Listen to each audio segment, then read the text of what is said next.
Bonjour à tous, j'avais envie de vous présenter dans cette vidéo les multiples manières de se prémunir contre les infections hivernales et notamment contre la grippe. Alors tout d'abord, il est utile de se laver les mains chaque fois où l'on rentre chez soi, car dans la journée, on a serré des mains, on a touché des poignées de porte, et là se situe un grand nombre de germes. Ensuite, bien entendu, se laver les mains avant de se mettre à table, parce qu'on va toucher des aliments que l'on va porter à la bouche, et ça va être une entrée directe pour ces mêmes bactéries et virus. Ensuite, il y a aussi ce petit appareil qui se nomme un rhinohorn et avec lequel on fait des douches nasales.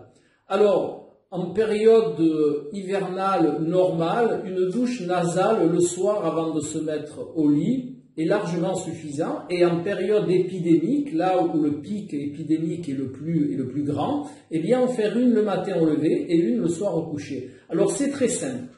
On va remplir cet appareil qui s'appelle un rhinohorn, c'est une douche nasale qui est très ancienne, qu'on retrouve déjà dans les peuplades africaines, qui se pratique en Inde et que l'on retrouve aussi en Europe du Nord. Donc pour s'en servir, c'est très simple. Vous le remplissez d'eau minérale, pas d'eau du robinet, car l'eau du robinet contient des chlorines et à la longue c'est irritant pour les muqueuses nasales. Donc on le remplit avec de l'eau minérale et on adjoint à cette eau minérale, en général on vous dit du sel, mais je ne suis pas trop pour parce que le sel à la longue est aussi irritant pour les muqueuses nasales. Donc moi je préconise de mettre une ampoule de sérum hypertonique ou sérum de Quinton, voilà, vous l'achetez soit en ampoule, soit en bouteille. Vous remplissez le rhinohorn jusque là, à peu près.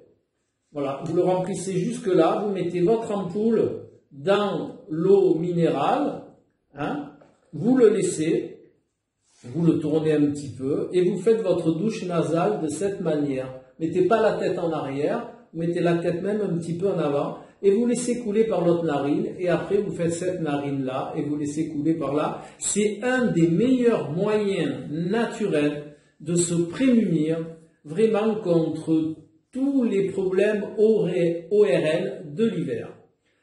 Ensuite, il faut aussi se nourrir de manière adéquate. Maintenant, vous n'êtes pas sans savoir, et c'est de notoriété publique, que le microbiote est le siège de votre immunité. Donc, il faut traiter ce microbiote avec beaucoup d'amour afin qu'il vous donne son maximum de potentiel d'immunité. Et pour cela, il faut manger des fibres insolubles. Si vous voulez en savoir plus, je vous recommande de me contacter sur mon adresse internet amalin, amealain@gmail.com.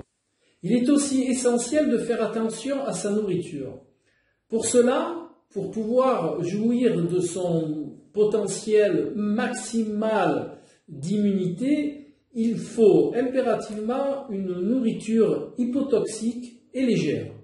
Alors pour cela, je vous invite à réduire au maximum les graisses animales qui sont très lourdes à digérer et qui encombrent énormément l'organisme. Ensuite, je préconise d'avoir une nourriture à 90% faite de légumes et d'un petit peu de fruits pour les gens qui sont sédentaires et, disons, 2 fruits par jour pour les gens qui sont actifs. Voilà. Pourquoi 2 fruits par jour pour les gens qui sont actifs? Parce qu'ils peuvent supporter la charge de sucre et de fructose. Et pour les gens qui sont sédentaires, un fruit par jour suffit largement. Et pour les 2 catégories de personnes, une grande majorité de légumes de toutes sortes. Plus c'est varié et mieux c'est, car les légumes vont apporter beaucoup d'antioxydants, de polyphénols et de vitamines, de minéraux qui vont être essentiels pour votre système immunitaire. Voilà. Ensuite, je vous l'ai dit, le sommeil est très important et si possible, une activité modérée en extérieur de manière à avoir une oxygénation du corps qui soit aussi de bonne allure. Voilà, ces quelques conseils, j'espère qu'ils vous seront profitables pour passer au travers de ces infections hivernales et de pouvoir jouir de tous les plaisirs de fin d'année sans être malade. Et n'oubliez pas, les fêtes de fin d'année ne doivent pas non plus être surchargeantes pour l'organisme. Donc vous pouvez vous faire plaisir avec une alimentation adéquate à votre système immunitaire. Je vous souhaite de belles fêtes de fin d'année et je vous retrouve avec tout plaisir, avec grand plaisir pour une prochaine vidéo. Au revoir.